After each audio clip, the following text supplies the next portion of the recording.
인간의 시작을 보면 다 거기서 거기인 듯 싶습니다. 발가벗고 울면서 주먹을 쥐고 나옵니다. 부모님의 형편에 따라 입에 은수저를 묻느냐 플라스틱 수저를 묻느냐의 차이지, 메이커 옷을 입느냐 아니면 평범한 옷을 입느냐, 또 고급 비싼 음식을 먹느냐 좀 싼 음식을 먹느냐, 그 정도의 차이지 별로 차이는 없습니다. 우리가 태어나는 것보다 더 중요한 일이 있다면 어떻게 살아가느냐, 또 어떻게 인생을 마칠 것이냐라는 이런 숙제입니다. 예수님께서도 말구유에서 탄생하셨습니다. 참으로 인간적으로 볼 때에 너무나도 아니올시다라는 이런 탄생이었지만, 예수님의 삶을 보며 예수님의 마지막 십자가에 달려 돌아가시고 부활하신 모습을 보며 예수님의 패배자라고 할 자는 아무도 없습니다. 우리도 예수님과 같이 살고 싶은 마음이 간절한 것입니다.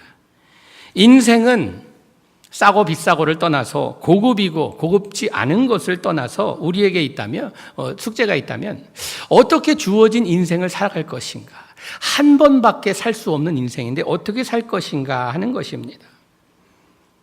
우리의 여정 가운데서 참으로 소중한 것을 깨닫고 영원한 것이 무엇인지 알며 살아가는 이런 지혜로운 삶을 살 수 있다면 우리는 참으로 축복받고 행복한 인생을 살 수 있다는 것입니다. 영적으로 설명하자면 주님의 은혜로서 우리는 주님의 자녀가 되었습니다. 이제 주님의 자녀된 우리의 삶이 어떤 삶이 되어야 하는가? 변화의 삶이 되어야 된다는 것입니다. 변화를 받지 않고 산다는 것은 주님의 백성으로 살 자격이 없는 삶을 사는 것입니다.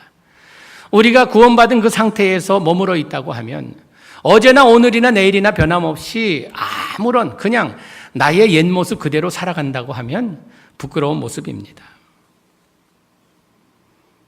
주님께서 우리에게 베드로전서 1장 16절에 말씀하십니다. 내가 거룩하니 너희도 거룩하라. 아버지 닮으라 하는 것입니다. 주님께서 우리에게 새 삶을 허락하셨는데, 주님의 자녀로 거듭났는데, 이제 새 삶 가운데 우리가 닮아야 할 삶은 거룩한 하나님의 삶이라는 것입니다. 우리도 그렇잖아요. 자녀가 우리를 닮기 원합니다. 또 누가 아빠 닮았다 하면 기분 좋아합니다. 목사님 아들 보니까 목사님하고 붕어빵이라고 하면요, 어딘가 모르게 기분이 좋습니다. 나 닮았다 하니까. 하나님의 자녀라 불리는 우리라 하면요, 우리 삶의 변화 가운데 세상 사람들이랑 누가 바라볼 때에 참으로 하나님의 자녀답게 사는, 예수님을 닮았군요라는 이런 말을 들을 수 있어야 된다는 것입니다. 이 변화는 우리에게 어떻게 다가오는가? 이 변화는요, 우리가 성경을 많이 안다고 하여서, 내가 제자 훈련을 다 끝냈다고 하여서, 내가 교회 중직을 맡았다고 하여서 이런 변화가 주어지는 것은 아닙니다. 우리가 아는 대로, 체험한 대로 순종하며 살아갈 때에 변화는 일어난다는 것입니다. 순종 없는 곳에는 변화는 없습니다. 아무리 내가 많은 성경의 지식을 가지고 있다 하여도, 내가 아무리 기도를 많이 한다 하여도 나의 삶에 하나님의 말씀에 대한 순종이 없다고 하면 변화는 있을 수 없다는 것입니다. 주님을 닮아가며 성숙해져가는 과정은 하루아침에 이루어지는 것이 아닙니다. 아기는 10개월 기다려야 탄생합니다. 급하다고 빨리 보고 싶다고 빨리 태어나면 큰일 납니다. 과실도 맛있는 과일이 되기 위해선 시간을 다 지내야 잘 익어서 맛있는 과일이 됩니다. 해가 뜨고 지는 것도 정한 시간이 있습니다. 우리가 급하다고 하여서 해가 빨리 뜨고, 우리가 지금 시간이 모자라다 하여서 해가 늦게 지고 이러면은 큰일 납니다. 하나님의 사람으로 만들어져 가는 그 과정은 얼마나 걸리는가? 한평생 걸립니다. 한평생 걸리는 그 일이 우리가 주 안에서 거듭나서 하나님의 사람으로 만들어져 가는 기간이라는 것입니다. 나는 이만하면 괜찮아 하는 사람은요, 아직도 설익은 사람입니다. 아직도 덜 된 사람입니다. 우리는 아직 미완성품이에요. 아직 제대로 만들어지려면 먼 사람들입니다. 사도 바울은 이 개념을 이렇게 고백합니다. 빌립보서 3장 12절 말씀에 한번 같이 볼까요? 시작. 내가 이미 얻었다 함도 아니요 온전히 이루었다 함도 아니라 오직 내가 그래서 예수께 잡힌 바 된 그것을 잡으려고 쫓아가노라. 얻었다 함도 아니요 이루어지지도 못했고 아직도 그 일을 행하기 위해서 쫓아가는 인생이라고 이야기합니다. 사도 바울 정도 되면은 나는 이만하면 그래도 됐다라고 할 만한데 사도 바울조차도 내가 아직도 미완성이라는 것을 이렇게 고백한다는 것입니다. 그렇다고 하면 우리는 우리 자신을 바라볼 때에 참으로 나는 아직 멀었구나 라는 것이 우리의 고백이 아닐 수가 없다는 것입니다. 우리 가운데 나는 이만하면 됐다 라고 생각하신다면 고린도전서 10장 12절 말씀이 우리에게 적용되지 않아야 할까 생각해 봅니다. 그런즉 선줄로 생각하는 자는 넘어질까 조심하라. 내가 그렇게 잘났다고 생각하느냐 조심하라는 것입니다. 다시 말하자면 하나님께서 우리에게 요구하는 것은 교만의 삶이 아니라 겸손의 삶이라는 것입니다. 나는 아직 멀었습니다. 나는 아직 부족합니다. 영적 진리가 바로 이것입니다. 나는 완성품이 아니라 미완성품이다. 아직도 만들어져 가고 있는 사람이라는 것입니다. 예수님께서는요, 참으로 성품을 볼 때에 성격도 그렇고 온순하시고 차분하시고 그러신 분이셨습니다. 그런데 예수님께서 세상 말로 말해서 뚜껑이 열릴 때가 있으셨어요. 막 입에서 욕설을 퍼붓고 그럴 때가 있으셨어요. 누구를 바라보고 그렇게 욕하셨는지 아세요? 교만한 자들, 바리새인들, 사두개인들, 이런 사람들을 바라보며 자기 자신들은 자기들이 잘났다고 생각하며 자기들이 최고라고 생각하는 이런 사람들을 향하여서 뭐라고 욕하셨는가? 뱀들아, 독사의 새끼들아, 외식하는 자들아, 회칠한 무덤들아. 독사의 새끼라는 것은 마귀 새끼라는 것입니다. 회칠한 무덤이란 것은 겉으로는 멀쩡하나 속은 썩어져 들어간다는 이런 욕입니다. 예수님께서 얼마나 화가 나셨으면 그런 사람들을 보면서 너무나 답답했던 것입니다. 내가 그렇게 잘났느냐? 세상에 의인은 없나니 한 사람도 없다고 성경은 이야기하는데 너는 그렇게 대단하다고 생각하느냐? 영적 교만은 우리로 하여금 변화를 더 이상 이루지 못하게 만듭니다. 나는 됐다라고 생각하기 때문에 변화를 원치 않습니다. 예수님께서 새 삶을 계속 외치실 때에 바리새인과 사두개인들은 그 새 삶을 살기 위해선 변해야 하니까 이것을 원치 않았습니다. 오늘 본문 말씀 시작도 그렇죠. 우리에게 요구하는 것이 무엇입니까? 주의 백성으로서 1절 말씀에 그러므로 모든 악독과 모든 괴율과 외식과 시기와 모든 비방하는 말을 버리고, 버리라는 말은 무슨 말입니까? 새로운 삶을 살라는 것입니다. 변화를 가져오라는 것입니다. 옛 모습 그대로 살아가는 것이 아니라 새로운 삶을 살라는 것입니다. 교만한 자는 자기 자신을 바라보며 이만하면 됐다 생각하기 때문에 변화를 원치 않습니다. 하나님께서 우리를 바라보실 때에 그만하면 됐다라는 것이 아니라 하나님께서는 우리에게 하나님 앞에 서는 그 시간까지 변화를 요구하십니다. 오늘 본문 말씀에도 그렇게 시작하면서 우리에게 뭐라고 말씀하십니까? 2절 말씀에 갓난아이들 같이 순전하고 신령한 젖을 사모하라. 이는 아는 이로 말미암아 너희로 구원에 이르도록 자라게 하려 함이라. 자라게 하려, 성장하게 하려, grow up. 우리가 거듭남으로써 어린아이로 탄생하여 젖 먹을 때도 있지만 젖 먹는 상태에서 밥도 먹고 고기도 먹고 하는 성장하는 그런 모습을 보기를 원하시는 것이 하나님의 마음입니다. 여러분, 내가 얼마나 교회를 오래 다녔느냐가 중요한 것이 아닙니다. 내가 얼마나 많이 아느냐가 중요한 것이 아닙니다. 내가 성장하고 있는가, 변화받고 있는가, 예수 그리스도의 모습으로 어제보다 오늘 더, 오늘보다 내일 더 변해가고 있는가.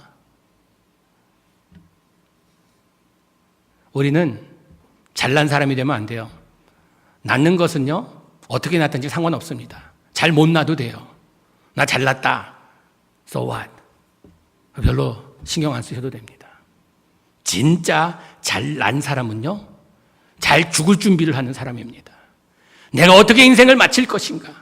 예수 그리스도를 더욱더 닮아가도록 노력하는 이런 삶이 되어야 된다는 것입니다. 아기가 아기 노릇하면요, 귀엽게 봐줍니다. 침 질질 흘리면요, 아이고 귀엽다 하면서 닦아주면서 귀여워합니다. 그런데 30세 난 어른이 아직도 침 질질 흘리고 있으면요, 정신병원에 보내집니다. 어린아이가 먹다가 음식을 흘리면요, 귀엽게 봐줍니다. 어른이 그러면요, 뭐가 잘못됐다고 병원에 가고 합니다. 마찬가지입니다. 영적으로 우리가 성숙한다는 것은 우리가 어린아이처럼 주님께서 살라고 말씀하셨지 어린아이가 되라고 말씀하지 않으셨어요. 요즘 많은 사람들 삶에서 우리가 뭘 발견하는가? 주님께서는 어린아이와 같아지라고 순결하고 우리가 참으로 정직한 이런 삶을 살라고 말씀하시는데 우리는 완전히 어린아이가 돼버렸어요. 어린아이는 뭡니까? 이기주의적이에요. 자기가 최고라고 생각해요. 모든 사람들이 자기만을 위해서 존재한다고 생각해요. 엄마 아빠도 그렇고 모든 사람들이 다른 아이의 장난감도 내 거고 내 거도 내 거고 욕심도 많고 이기주의적이고 이런 삶에서 벗어나지 못한다는 것입니다. 우리의 성장이 올바른 성장인지 아닌지 알기 위해선 우리가 어디에 소속하며 어떤 선택을 하며 살아가고 있는지 다시 한번 점검해 봐야 합니다. 여러분, 우리는요, 소속된 곳에서 우리는 영향을 받습니다. 친구 따라 강남 간다 하죠? 우리는 친구 따라 천국 가야 합니다. 그래야 해요. 그만큼 지난주에 설교했듯이 우리가 어디에 속해 있느냐가 중요합니다. 잘못된 곳에 속해 있다간 하나님의 백성이 세상 백성들 그 가운데 속해 있다간 그것 따라 큰일 납니다. 멸망할 수 있다는 것입니다. 우리가 속한 곳이 우리를 만들어 간단 말입니다. 잘못된 곳에 속해 있다간 잘못 만들어 갈 수 있다는 것입니다. 잠언 27장 17절 말씀에 이런 말씀이 있습니다. 한번 같이 볼까요? 잠언 27장 17절 말씀 없나요? 철이 철을 날카롭게 하는 것 같이 사람이 그 친구의 얼굴을 빛나게 하느니라. 철이 철을 날카롭게 하는 것 같이 친구가 친구의 얼굴을 빛나게 만든대요. 무슨 말입니까? 친구가 나를 망하게 하든지 친구가 나를 빛나게 하든지 이런 영향력이 있다는 것입니다.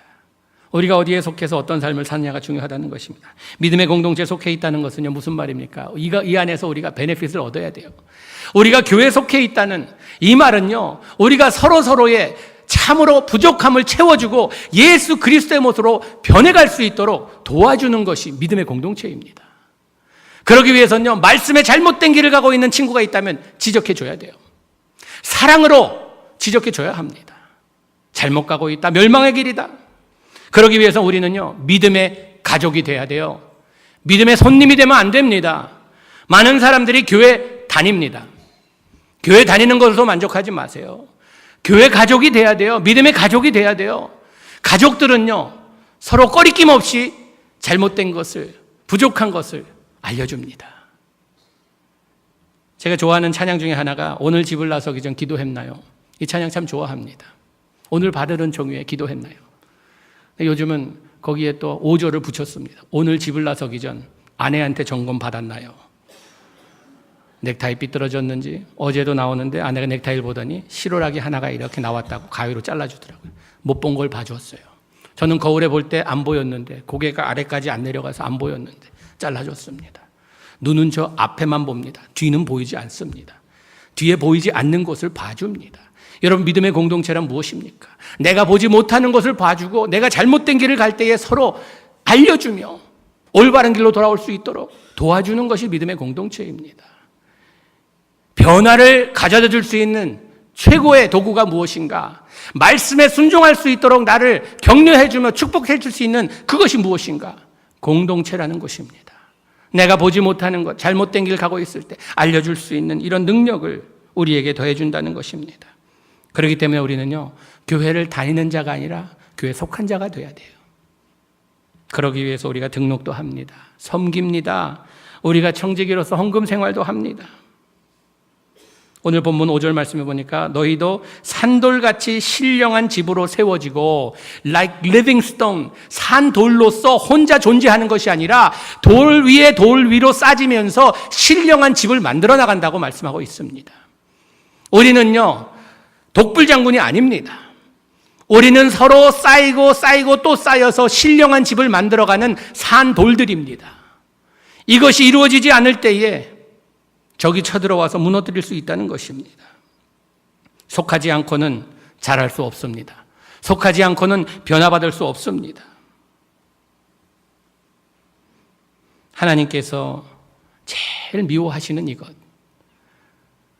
교만이라는 것. 잠언 8장 13절 말씀에 나는 교만과 거만과 악한 행실과 패역한 입을 미워한다 말씀하십니다. 거만하고 교만한 것을 미워하시는 하나님이세요. 왜 우리가 정죄합니까? 내가 저 사람보다 낫다고 생각하기 때문입니다. 왜 판단합니까? 나는 판단받을 만한 일이 없다고 생각하기 때문입니다. 왜 남을 깔봅니까? 내가 더 잘났다고 생각하기 때문입니다. 현대판 바리새인 모습이 바로 이런 것입니다. 자신이 알고 있는 것으로 남을 공격합니다. 그것이 하나님의 말씀이라 할지라도 하나님의 말씀이 생명의 말씀이요 사랑의 말씀이 아니라 가시도 없고 참으로 남을 공격하며 죽이는 이런 도구로 사용하는 사람들도 있다는 것입니다. 미국의 KKK라는 그룹이 있습니다. 쿠클럭스 클랜이라고. 백인 우월론자들입니다. 이 사람들은 자기 자신들에 대해서 뭐라고 말하는가? Bible fearing God, Bible believing God fearing Christian이래요. 성경 말씀 믿고 하나님을 두려워하는 기독교인들이래요. 그런데 그들이 가지고 있는 말씀은 사랑의 말씀이 아니라 용서의 말씀이 아니라 증오의 말씀이요 사람들을 죽이는 말씀입니다. 그것은 하나님의 말씀이 아닙니다. 사탄의 말이지 하나님의 말씀은 생명의 말씀이요 죽은 자를 살리는 말씀이지 산 자를 죽이는 그런 말씀이 아니라는 것입니다. 우리는 성경 지식보다 중요한 것이 있다면 사랑하는 마음입니다. 잠언서 고린도전서 8장 1절 말씀에 지식은 교만하게 하며 사랑은 덕을 세운다고 말씀하십니다. 여러분 아는 것 같고 너무 잘난 체 하면 우리에게 사랑이 없습니다. 우리는 사랑으로. 옛날 권사님들 보면요. 성경 지식은 많이 없어도 덕이 있으세요. 왜? 그 안에 사랑이 있기 때문에. 예수 사랑하심은 성경에서 말씀하시라고 그 하나 가지고 사랑한다는 것입니다. 남의 눈에 티끌을 지적하기 전에 나의 눈에 들보를 볼 줄 아는 이런 믿음이 있어야 된다는 것입니다. 그리고 현대판 바리새인의 모습은 두 번째로 앞으로 전진하기보단 뒤로 후퇴하게 만드는 것이 현대 바리새인의 모습이라는 것입니다. 여러분 과거 이야기 좋아하십니까? 옛날 얘기하기 좋아하세요? 참으로 우리 교회 43년 동안 역사를 이야기할 때 자랑스럽지 않은 일을 이야기를 하지 않을 수가 없습니다. 또 그 가운데는 부끄러운 일을 이야기 안 할 수가 없습니다. 그것이 우리 과거의 역사입니다. 그러나 우리의 역사가 우리에게 가르쳐주는 것이 무엇인가? 역사가 존재하는 것은요, 우리에게 참 과거를 통하여서 우리가 그 가운데 배움이 있게 하시고 그것이 우리의 밑거름이 되어서 미래를 더욱더 아름답게 창조하기 위해서 역사는 있는 것입니다. 그런데 교만한 자는요, 과거를 이야기하면서 앞으로 전진하는 데에 이것이 밑거름이 되기보다는 쇠고랑을 역할을 하는 그런 모습을 많이 발견하게 됩니다. 앞으로 가야 하는데 옛날 얘기하면서 못 가게 만드는 거예요. 자기 자신도 안 가면서 다른 사람까지 못 가게 만든다는 것입니다. 빌립보서 3장 13절 14절 말씀에 이런 말씀이 있습니다. 한번 같이 보도록 하겠습니다. 형제들아 나는 아직 내가 잡은 줄로 여기지 아니하고 오직 한 일 즉 뒤에 있는 것을 잊어버리고 앞에 있는 것을 잡으려고 표대를 향하여 그리스도 예수 안에서 하나님이 위에서 부르신 부름의 상을 위하여 쫓아가노라. 여기 보니까 형제들아 중요한 단어는요. 아직 not yet 아직 내가 잡은 줄로 여기지 아니하고 아직도 할 일이 많이 남아있다는 것입니다. 그 앞으로 할 일을 많이 남아있는 것 때문에 할 일이 있는데 즉 뒤에 있는 것을 잊어버리고 과거가 쇠고랑 역할을 하지 못하도록 이것을 잊어버리고 앞에 있는 것을 잡으려고 표대를 향하여 달려가는 그런 삶을 살겠다고 다짐하는 사도 바울의 모습입니다. 여러분 이것이 우리의 삶의 목표요, 우리 교회의 모습이 되어야 된다는 것입니다. 세 번째로 교만한 자의 모습은 어떤 모습인가? 모든 관심이 자신에게만 있다는 것입니다. 어린아이들의 특징이죠. 자기 자신만을 위하라는 모습입니다. 교만한 자의 모습이 바로 그렇습니다. 나는 오늘 내가 무엇을 얻을 수 있을까? 나에게 주어지는 것이 무엇일까? 내가 뭘 바라야 할까? 자기 자신이 모든 것의 중심에 와 있습니다. 여러분, 이런 삶을 사는 사람은요, 죄를 짓지 않을래야 않을 수가 없습니다. 영어로 죄를요, sin이라고 합니다. sin, S-I-N. 그런데 이 죄의 중간에 뭐가 있는지 아세요? S, 누가 있어요? 그 다음에 I-N. 삶의 중심에 내가 있다 보면요, 죄를 짓게 됩니다. 그러나 삶의 중심에 하나님을 모시고 살 때에는 겸손하지 않을래야 않을 수가 없어요. 그 하나님이 위대하시고 참으로 대단하신 하나님, 대단한 만큼 그 앞에서 내가 작아집니다. 하나님이 크시면 크신 만큼 그 앞에서 내가 작아집니다. 겸손하지 않을래야 않을 수가 없어요. 왜? 하나님이 그렇게 크다 보니 그 앞에서 내 자신을 바라볼 때에, 하나님이 그렇게 밝다 보니 내 자신을 바라볼 때에 너무나도 작고 더럽고 추하고 이런 모습이 보이기 때문에 겸손하지 않을 수가 없어요. 예수님께서 마지막 세상을 떠나시면서 제자들에게 마지막 메시지를 주고 가기 원하셨어요. 뭘 얘들에게 가르쳐주고 갈까? 뭘 내가 남겨두고 가야 이 제자들이 좀 제대로 생활할까? 제대로 살아갈까? 마지막으로 만찬을 나누시고 제자들을 발에 씻겨주시면서 내가 너희들의 발을 씻긴 것처럼 너희도 이런 겸손한 삶, 섬김의 삶을 살아라. 이래야 너의 삶이 승리의 삶이 될 것이다. 우리는 위에 처하며 다른 사람들에게 명령하며 살아갈 때에 이것이 대단한 삶이라고 착각 가운데 살아가고 있어요. 우리는 섬김 가운데서 승부를 우리가 봐야 합니다. 겸손한 자의 자세는 어떤 자세인가? 자기 자신을 위하라 하지 않고 내가 상대방에게 어떻게 축복해 줄 수 있을까? 여러분, 행복한 가정은 어떤 가정인지 아세요? 부부 사이에, 남편과 아내 사이에 서로 무엇을 해줘야 나의 남편이 행복할까? 무엇을 해줘야 나의 아내가 행복할까? 이것을 숙제로 삼고 사는 가정이 행복한 가정입니다. 내일 아침 일어나셔서 아내나 남편한테 쳐다보면서 오늘 내가 이 사람에게서 무엇을 얻어낼 수 있을까가 아니라 한번 이렇게 한마디 하고 하루를 시작해 보세요. 당신을 어떻게 하면 내가 행복하게 해줄 수 있겠습니까? What can I do for you? What can I do for you? 그럴 분이 안 계시면요, 내일 일어나셔서 처음 만나는 분한테 What can I do for you? 내가 당신에게 뭘 해주면 당신을 행복하게 해줄 수 있겠습니까? 섬기는 자세로, 겸손한 자세로 그렇게 한번 살아보세요. 이것이 제자의 모습입니다. 이것이 주님께서 원하신 모습이라는 것입니다. 여러분, 우리는요, 내가 살기 위해서 다른 사람을 누르려고 합니다. 우리는요, 내가 죽어야 다른 사람을 살린다는 이 믿음 가지고 살 때에 승리의 삶을 살 수 있다는 것입니다. 왜 이런 삶을 살아야 하는가? 우리의 정체성 때문입니다. 오늘 본문 말씀에 보니까 9절과 10절 말씀에 이런 말씀이 있습니다. 오직 너희는 택하신, 같이 보겠습니다. 택하신 족속이요, 왕같은 제사장들이요, 거룩한 나라요, 그의 소유된 백성이니 이는 너희를 어두운 데서 불러내어 그의 기이한 빛에 들어가게 하신 자의 아름다운 덕을 선전하게 하려 하심이라. 하나님의 아름다운 덕을 선전하기 위해서요, 여러분과 저를 부르셨는데 이제 우리를 뭐라고 부르시는가?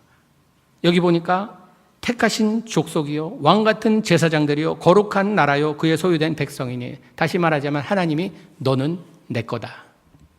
You are mine. 너는 내 거다. 내 거니까 내가 지금 자랑할 수 있는 이런 자녀들이 좀 되라는 것입니다. 내가 세상에 선전할 수 있는 어두움에 거하던 너희의 삶이 빛의 삶으로 왔으니 이제는 제대로 삶으로써 내 자랑거리가 좀 되게 해달라는 것입니다. 하나님의 기쁨이 되게 해달라는 것입니다. 이런 삶을 위해서 우리가 겸손을 택하며 우리가 섬김을 택하며 이런 삶을 살아가는 것입니다. 나를 위함이 아니요 하나님의 영광을 위해서 이런 삶을 선택한다는 것입니다. 그 삶을 제대로 살기 위해서 하나님께서 여러분들을 이 믿음의 공동체에 보내주셨습니다. 혼자 내가 신앙생활하는 것이 아니라 같이 하는 것입니다. 전도서 4장 9절부터 12절 말씀 한번 우리 같이 읽도록 하겠습니다. 두 사람이 한 사람보다 나음은 저희가 수고함으로 좋은 상을 얻을 것임이라. 혹시 저희가 넘어지면 하나가 그 동물을 붙들어 일으키려니와 홀로 있어 넘어지고 붙들어 일으킬 자가 없는 자에게는 화가 있으리라. 두 사람이 함께 누우면 따뜻하거니와 한 사람이면 어찌 따뜻하야. 한 사람이면 패하겠거니와 두 사람이면 능히 당하나니 삼겹줄은 쉽게 끊어지지 아니하니라. 계속 12절까지 둘 이야기합니다. 혼자 있어 넘어지면 누가 일으켜 줄 것이고, 혼자 누우면 추운데 둘이 같이 누우면 따뜻하고, 계속 이야기하다 마지막에 삼겹줄은 쉽게 끊어지지 않는다. 셋을 이야기합니다. 그 삼겹줄이 누구겠습니까? 여기 삼겹줄입니다. 삼겹살이 아니라. 배고프신 분들, 삼겹줄은요, 나와! 나의 친구와 주님이십니다. 둘이만 있으면 우정을 나누지만 주님과 함께하면 사랑을 나눕니다. 이 사랑을 나누는 관계 가운데 하나님께서 그 어느 것도 이것을 끊지 못하게 만드십니다.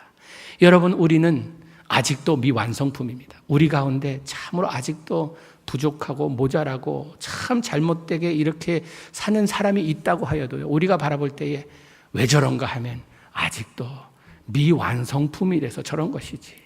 내 자신을 바라볼 때도 아직도 미완성품이고, 우리는요, 완성돼 가고 있는 작품들입니다.